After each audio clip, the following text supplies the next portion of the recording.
So I've had a couple people ask me if I was going to do a video for yesterday's Wordle. The word of the day was tipsy. It's a little challenging, right? So one of the things that people think about Christians sometimes is that maybe we're no fun, or maybe we don't partake in certain things. Old school Christians may have said they were teetotalers, meaning they did not partake of anything alcohol.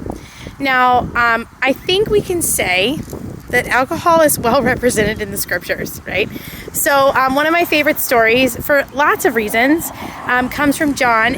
We know it is one of Jesus's first miracles, where he takes, he's at a wedding, and he takes these large vats of water that was actually holy water used for rituals, and he turns it into wine, and not just any wine, but the wedding has been going on 7 days, and he turns it into the best wine.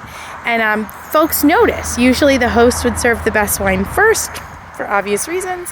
But here we have Jesus turning the water into wine and serving it, and it's the best wine, right?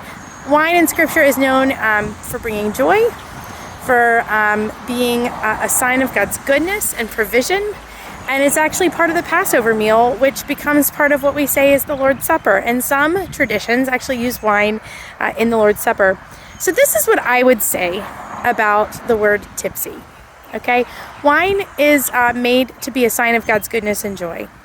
Any alcohol could be used, right, for purposes that maybe aren't joyful, or long-term could become not joyful for folks or healthy for folks. But in moderation, it's fine. We keep wine in our house, and many Christians do. Some Christians don't, and that's fine too. So, you know, what's the song? Everybody in the club's getting tipsy. Maybe not at church that way, but a little bit of wine is good for the soul. I'm Sarah Locke, and this is your Wordle for Life.